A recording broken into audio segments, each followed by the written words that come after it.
আমাদেরকে ডেকেছো? তোমাদেরকে ডেকেছি। কেন ডেকেছো? তোমাদের কাকে জন্য ডাকবো?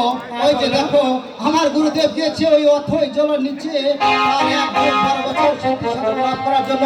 সেখানে গিয়ে তোমাদেরকে গান করি আর ধ্যানটি ভঙ্গ করে দিতে হবে। ঠিক আছে, আমরা রাজি।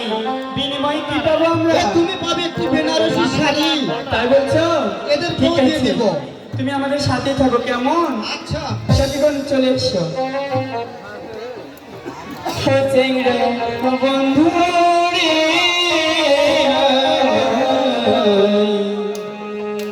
তুমি